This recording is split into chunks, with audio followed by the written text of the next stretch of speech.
You clicked this video because some part of you knows you don't want to wake up one day and realize you lived the wrong life, because that's how it begins.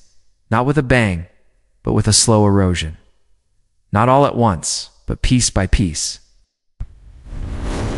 Every silent compromise you make to keep the peace. Every small lie you tell just to fit in. Every uncomfortable truth you quietly push aside in the name of safety or acceptance. Slowly, you drift away from yourself, till one day you catch a glimpse of your reflection and don't recognize the person looking back. That's not fate. That's a pattern one made of choices, not destiny. And Nietzsche, long before most, saw it unraveling. Behind all his fury, his sharp critique of society and bitter tone is a single message repeated like a warning bell. You'll either learn now or suffer later. And if you're watching this, there's still time. Maybe not much, but enough. The first truth is this: you were never truly taught how to think. You were only taught how to follow. From the earliest moments of life, the world demanded obedience. Raise your hand. Sit down. Memorize this. Repeat that. Stay quiet. Blend in. You're never asked, what do you believe? Only told what to believe. And what's worse, you're praised for repeating those beliefs, rewarded for conformity. Nietzsche believed this was the slow death of the individual's spirit. Because the crowd, the system, it doesn't want you to think. It wants you to conform. It wants you silent. So over time, many grow into adults who confuse compliance with intelligence. They become masters at imitation, perfect at chasing someone else's version of success. They follow the steps, obey the rules, do what's expected of them without question. But in doing so, they forget how to ask questions. They lose the very spark that made them unique. And when that spark goes out, what's left? Not freedom, not selfhood. Just a hollow performance in a role they never chose. And by the time they realize they've never had an original thought of their own, it's often far too late to start over. The second truth: most people want comfort more than truth. And when you show them the truth, they don't respond with gratitude. They flinch, they turn away, because comfort, as Nietzsche understood, is seductive. It's cozy, familiar, predictable. It doesn't challenge you. But truth is often brutal. It's cold, ugly, unsettling. It forces you to see things and yourself as they really are. This has been true in every age. People say they love truth, but in practice, they crave reassurance. They don't want awakening. They want to be comforted. And so they build walls, made of easy answers, wrap themselves in feel-good slogans, and echo the safe opinions of the group. Not because they're bad, but because they're scared. Scared of what they'll find if they let those walls down. But truth doesn't care. If you're scared, it doesn't adjust itself for your convenience. It won't cushion the blow. It reveals the world as it is, not as you hope it might be. Well, most people, as Nietzsche argued, simply aren't ready for that level of clarity, so they choose the illusion. They distract themselves, indulge in fantasy, until the truth eventually bursts through their carefully built defenses. And by then, it's usually too late. The third truth: what hurts you is often what reveals you. Pain is avoided like a plague in modern life. We run from it, numb it, deny it. But Nietzsche didn't see pain as the enemy. He saw it as a mirror, the only one that reflects the deepest layers of your being. The layers you can't see when everything is going well. He believed to live is to suffer. To survive is to find meaning in the suffering. What you fear exposes what you're most attached to. Your pain unmasks your values. It lays bare the things you refuse to let go of. What breaks you reveals what you've neglected. What you fight reveals who you think you are. These aren't just poetic words, they're quiet truths most people avoid confronting. Yet instead of paying attention, most people try to silence pain. They numb it with distractions, bury it with busyness, or medicate it until it fades to the background. But the thing about pain is it doesn't vanish, doesn't just disappear because you ignore it. Pain waits. It grows in silence. And when it returns, it doesn't knock gently. It demands attention, forces a confrontation. And by that point, most people aren't prepared. Nietzsche didn't believe in running from pain. He believed in doing the unthinkable, walking directly into it. He understood that only by confronting what hurts you can you transform into something stronger than what once broke you. Pain, in his view, wasn't the enemy. It was a teacher, a mirror, a guide. But tragically, by the time most people come to this understanding, they've already wasted years avoiding it. They've postponed growth. They've allowed fear to steer their decisions, all to avoid the very thing that had the power to set them free. The fourth truth: the crowd is rarely right but always loud. There's a strange comfort in the crowd. It wraps you in certainty, offers belonging, gives you a sense of purpose even if that purpose is borrowed. You feel secure because everyone else believes what you believe, but that safety is often an illusion. Nietzsche warned us. The crowd is not wise, it is reactive. It doesn't stop to reflect. It echoes. It doesn't think. It follows. And the louder the crowd gets, the more dangerous it becomes. What happens when noise replaces thought? When imitation replaces conviction? Nietzsche wrote, insanity in individuals is something rare, but in groups, parties, nations, and epics is the rule. And he was right. History has shown us time and again, the crowd can be terrifyingly blind. Many people only realize the truth too late that they spent their lives chasing the approval of others. Just as lost as they weren't pursuing truth. They were chasing applause. They didn't stand for something, they blended in, deluded themselves for acceptance. And the real tragedy: by the time they wake up to the truth, they've already sacrificed their individuality to belong. If you want to live a life that's truly your own, a life that reflects your values, your voice, you will have to disappoint the crowd. In Nietzsche, believe that most people aren't brave enough to do that. Not until they've run out of time. The fifth truth: kindness without strength makes you a target. From childhood, you were likely told to be polite, to smile, be agreeable, share. And yes, kindness is a virtue.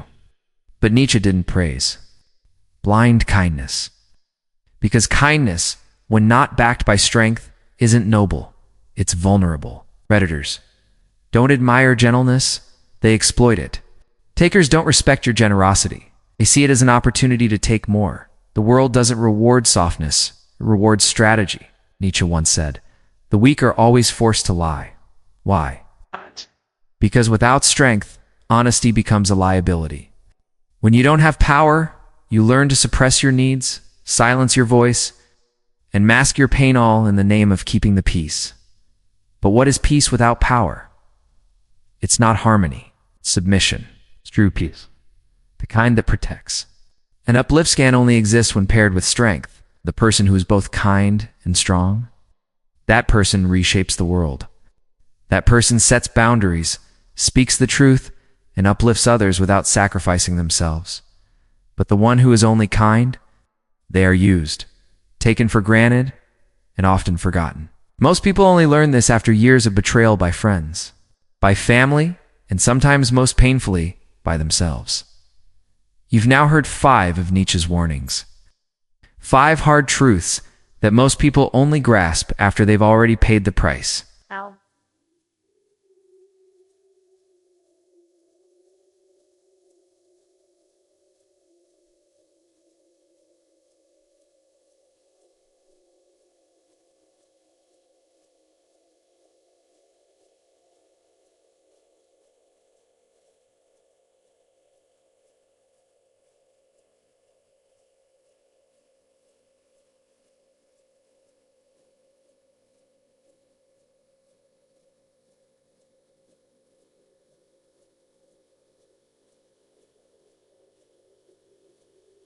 Bernard.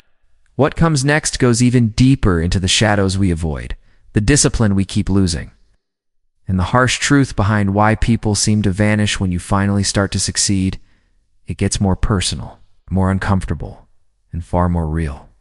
This isn't just another set of ideas, it's a mirror, it's inert, and if you're brave enough to keep looking, it will show you parts of yourself that most people never face. So if you think you're ready for that, let's go. The sixth truth: discipline isn't motivation, It's self-respect. Most people chase motivation like it's some magic potion. They wait for inspiration, for the perfect quote, the right playlist, or just the right time. But Nietzsche would have laughed on out of cruelty, but because he saw something deeper. He knew that those who depend on motivation are already surrendering their own power to chance. Discipline, to him, was never about punishment, hustle culture, or forcing yourself through life like a machine. It was about something more profound, integrity. Nietzsche believed that real discipline is doing what you said you would, do especially when you no longer feel like doing it. Why? Because that's where real self-respect lives. Just think about it. You brush your teeth not because you're inspired, but because it's part of who you are. You don't protect your values when it's convenient. You do it because they mean something to you. Discipline isn't built on mood swings. It's grounded in meaning. When your actions are tethered to fleeting feelings, you build a life that collapses in the wind. But when you root your choices in what you believe, in who you want to become, even the hard days build you. That's why those who succeed consistently aren't waiting to feel right. They've trained themselves to act despite discomfort. Most people only understand this after a long trail of broken promises to themselves, missed chances, and the slow erosion of trust in their own word. The truth is what they think is a motivation problem. It's actually a respect problem. The seventh truth. People support you until you threaten their identity. At first, everyone loves the idea of you getting better. They cheer when you improve, more than they're comfortable with, until your growth forces them to confront the ways they haven't changed. Most people don't consciously want you to fail. But Nietzsche knew and said plainly that they also don't want you to evolve past the role they've silently assigned to you, because your evolution disrupts their equilibrium. Success shines a light on their stagnation. Your discipline exposes their excuses. So what happens? You start setting boundaries, pursuing ambitions, speaking your truth. People shift. They mock. They pull back. They say things like, "You've changed," when what they really mean is, "You've stopped making yourself small for me." How? This is when the masks fall off. But that doesn't mean you're doing something wrong. In fact, it usually means you're finally doing something right. You're no longer shrinking yourself to keep others comfortable. You're choosing truth over validation. And yes, it costs relationships. Often, people only realize this after losing friendships or bonds they thought were lifelong. But those relationships were based on a version of you that no longer exists. And maybe never truly should have. The eighth truth. Your shadow will sabotage you if you ignore it. Everyone has a shadow. That hidden part of yourself that you've been taught to bury. The anger you suppress, the jealousy you deny, the shame you cover. The selfishness you pretend doesn't exist. These parts of you don't vanish just because you pretend they're not there. Nietzsche, just like Jung after him, understood something critical. Suppressing the shadow doesn't weaken it. It strengthens it. The more you reject a part of yourself, the more power it gains behind the scenes. It doesn't disappear, it disguises itself. And then it leaks into your choices, your habits, your tone, your fears and cravings. Like a ghost you refuse to name, it haunts you anyway. You think you're in control, but are you? Or are the unacknowledged parts of you, the ones you've pushed into the dark, steering your decisions from beneath the surface? Whispers, sabotaging. Thoughts when things are going well, creeps in quietly, in moments of calm, when life finally starts to feel steady. That's when it strikes. Doubt, self-sabotage, sudden anger, or withdrawal. And you wonder why now? Just when you were close to peace, people often mistake goodness for harmlessness. But Nietzsche saw right through that illusion. He believed true strength doesn't come from pretending to be pure. It comes from confronting your inner chaos, from facing the darker parts of yourself, not locking them away, because a person who knows their darkness doesn't get controlled by it. Picture your shadow like a child, confused, wounded, locked in a basement. The longer you leave it there, the louder it screams, the more it acts out. It sabotages your relationships, your focus, your peace. But when you finally open the door and say, "I see you, I hear you," The monster disappears. It doesn't vanish, but it transforms. It becomes your ally, your strength. Your warning signal when something's wrong. Most people don't learn this until they've destroyed something precious. A career, a relationship, their own health. By then, it's too late to undo the damage. They look around and ask why. Did life betray me? But it wasn't life. It was the part of them they buried, ignored, and refused to meet. The ninth truth: you can't think clearly if you're always pleasing everyone. One of the most seductive traps in life is people-pleasing. On the surface, it looks gentle. It feels polite, safe, even noble. But Nietzsche didn't see it as kindness. He saw it as a mask worn out of fear. When you make a habit of prioritizing other people's expectations over your own truth, you start losing access to your own clarity. You question your instincts. You overthink every word you replay. Conversations in your head, editing your truth for palatability.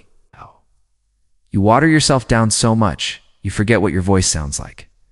People-pleasing isn't generosity. It's fear disguised as virtue. Fear of being disliked. Fear of conflict. Fear of standing alone. But here's the real tragedy. The more you mold yourself to fit in, the more invisible you become.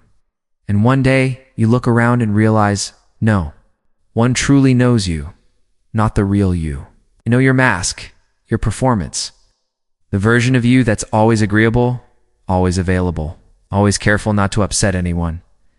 Nietzsche believed that to live authentically, you have to be willing to disappoint others. Not because you're cruel, but because staying true to yourself will always contradict someone else's expectations. Most people only realize this when they're exhausted, feeling unknown, asking themselves, why does no one actually see who I really am? The answer hits hard. It's because you trained them not to. You trained them to love the mask, not the person behind it. And when that mask finally cracks, when your real self pushes through, some people won't recognize you. Others might even resent you for changing. You've now heard 9 truths, and each one is like a quiet scream from your future self, warning you of what happens when you ignore them.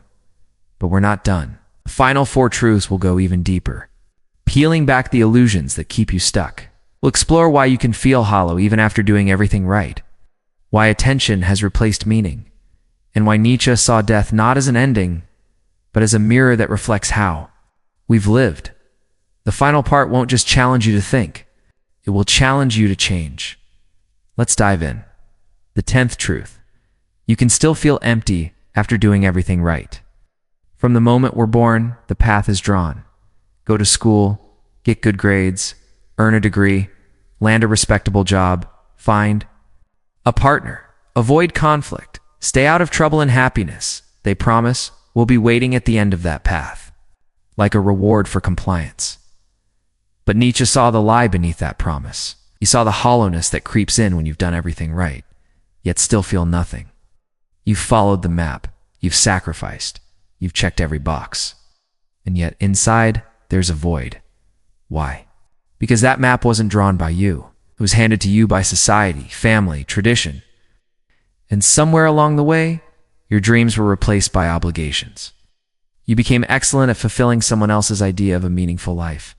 And when you finally arrive at the destination: promotion, marriage, mortgage, you pause, expecting fulfillment. But instead, you're met with silence, emptiness, and a quiet question that echoes louder than applause. Is this really it? But what you find is a haunting question. Why don't I feel whole? You've done the work, checked every box, made all the right decisions. And yet there it is, that quiet emptiness that refuses to leave. Nietzsche warned of this kind of existential void, one that doesn't stem from failure, but from success without substance, from the life lived in obedience, not in authenticity. This emptiness, he believed, arises when we confuse structure with substance, when routine replaces meaning, when external validation takes the place of inner truth, when we live by other people's expectations instead of exploring our own deep desires. And the tragedy? Most people don't realize this until their life is already built. The walls are up, the career is stable, The relationships are defined. There's too much at stake, too much to unravel.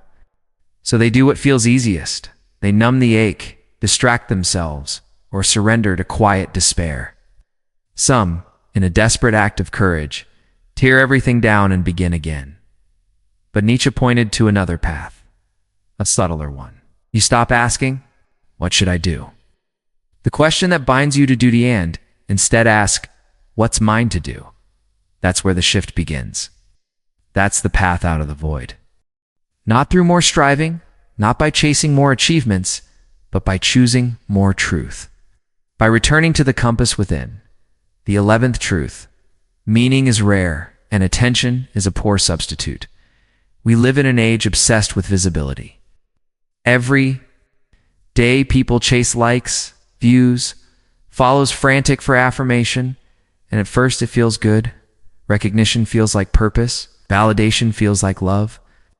But as Nietzsche would warn, that's not connection, it's performance. Attention is cheap.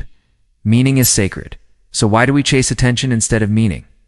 Because it's immediate. Because it reflects us back to ourselves, even if only on the surface. Because it makes us feel like we matter at least for a moment. But when the spotlight fades and the feed grows quiet, what's left? Nietzsche believed that true meaning doesn't come from how many people see you. It comes from what you see when you're alone. It's built quietly in the margins by doing work that aligns with your essence, by speaking truths that resonate. Even if no one applauds, it's in the courage to follow your inner call. Even when it leads you away from the crowd, most people don't grasp this until they've had the attention. Until they've stood in the light and still felt unseen. Until their carefully crafted persona becomes a prison they can't leave into their real self. The one they barely knew is lost somewhere underneath the applause. The 12th truth. Death doesn't steal. It clarifies. We often think of death as a thief. It snatches time, interrupts dreams, tears people from our lives. But Nietzsche didn't view death as the enemy. He saw it as a revealer, a mirror, a force that slices through illusions and demands. We ask the only questions that matter. He once posed a radical thought. If you had to live this exact life over and over again for eternity, would you? Most people wouldn't, and that's the point. Death, in Nietzsche's eyes, wasn't a distant event to fear. It was a call to awaken now. When you remember that your time is finite, everything sharpens. The excuses fall away. The things that once felt urgent suddenly seem ridiculous. Death asks, are you spending your time or wasting it? Are you loving deeply or just performing affection? Are you living ... or merely continuing? Most people only start wrestling with these questions when something shakes them. A diagnosis, a loss, sudden reminder that time is not infinite. It's a narrowing doorway. And when that realization hits, it's not death that terrifies. It's the life unlived, the truth ignored, the dreams deferred until it was too late. The 13th truth, your freedom will cost you everything that was fake. Of all Nietzsche's truths, this one may be the most brutal, because it's not about ideas, it's about sacrifice. He believed that if you truly want to be free, not just legally or socially, but psychologically, you must be willing to destroy every illusion that kept you comfortable, your false friendships, the roles you perform, the habits you use to avoid pain, the titles you cling to, even the craving to be liked. All has to go, because true freedom isn't given. It's taken through the dismantling of everything that's not real. And that kind of freedom, it's terrifying, it's lonely, it's raw. It means standing alone in your truth, even when it costs you relationships, reputation, or stability. It means saying no to what doesn't align, even when that no comes with consequences. It means stepping off the stage of performance and into the quiet, uncertain ground of self-trust, but it's also the only way to truly live. Because once everything fake is gone, what remains is you. Not the version shaped by survival, not the version trained for applause, but the version that's real, free, unshakable. It's not needing to belong because you've finally found belonging within yourself. That's the kind of peace no external group, title, or relationship can ever truly give you.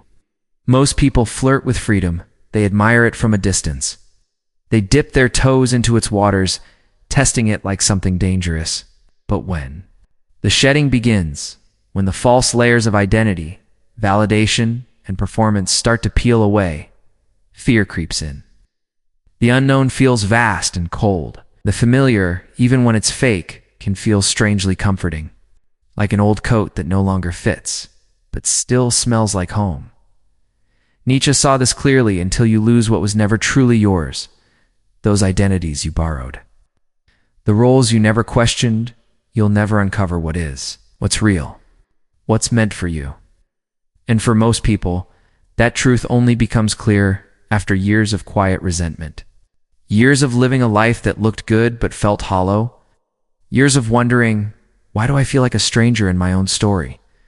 Because freedom doesn't just arrive, it demands something. It asks you to choose yourself over fitting in. Stop waiting for permission and start trusting your own voice. It requires you to walk away from the version of you that kept everyone comfortable, kept you caged. You've just heard 13 of the most painful and liberating truths people learn too late in life. And Nietzsche didn't offer these truths to shame you or to scare you into change. He shared them as a call to awakening. Each truth is like a quiet revolution, a fork in the road that appears in your everyday life. Ignore it, and you continue to drift through days that all start to feel the same.